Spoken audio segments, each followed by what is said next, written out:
The most beautiful state of mind is the beginner's mind, when you don't know.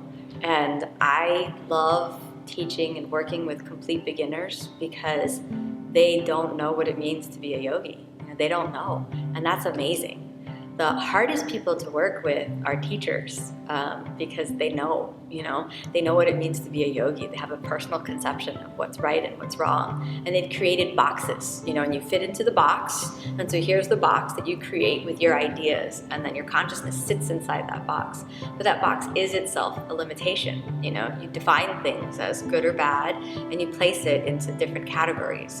The whole practice of yoga is about connecting into the limitless potential of the human spirit.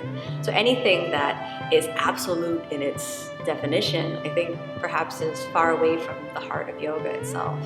I've personally met a lot of resistance from people who have defined yoga or to be a yoga practitioner or yoga teacher in a particular way, particularly an Ashtanga yoga teacher and practitioner.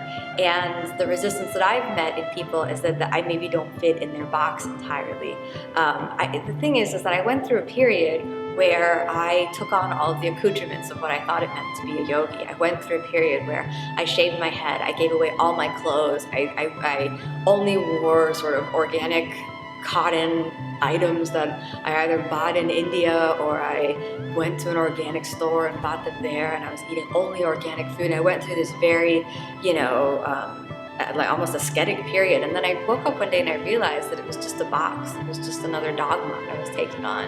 And it was just, someone else's standards. It's not that I had looked inside and I owned that truth and said, well, this is me and I've connected into that and this is who I am. I just adopted someone else's box, whatever you would, read about a spiritual person or think about that, then I just sort of adopted that. And I felt like it was another form of materialism.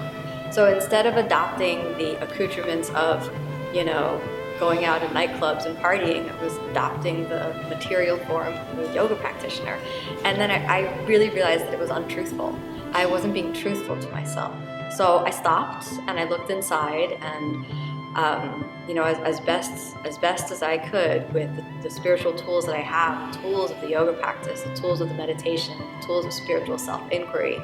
And I really spent a lot of time thinking about what's my motivation? What do I value in life? What are my values?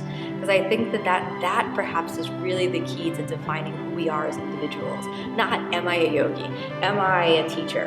Am I, a mother, a daughter, a wife, a girlfriend, a partner? Like, not those types of values, but what do I value? And I really realized for me that one of the things that ranks really high on my values is peace.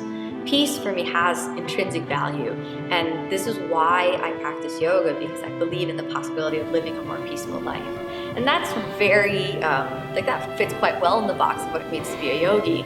But what I also realized is that beauty for me has intrinsic value, which means that when I see a beautiful thing, it sings in my heart, so I'm happy. Whether that's a flower or a beautiful woman or a beautiful man or a beautiful piece of art or a beautiful building, a beautiful day, or an emotion in someone that's beautiful, or a piece of music that's absolutely beautiful. For me, that has intrinsic value.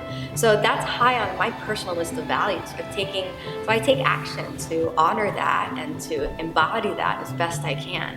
And that sings and sits much more true for me than sort of checking all of the boxes for what someone else believes I should or shouldn't be.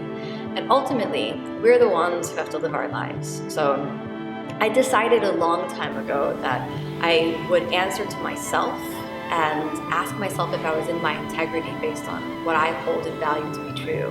And then if anyone else has, negative things to say about me, then I do always take a look and say, are they right? Do they have a point? But if I wash it up against what are my values, and have I done the process work to make sure that my actions are in integrity with my values, not someone else's values, but my own, then I always know that at least I've done the best that I possibly can do.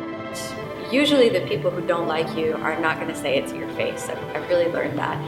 And this is also, on some level, I also hear Guruji's voice saying you have to be stronger. Like, I really believe that You have to be strong enough to believe in your own dreams, even if you're the only one who believes in them. Maybe especially if you're the only one who believes in your dreams. And everyone says you can't do it, but you believe that you can. You have to take the stand of your lifetime and make it true.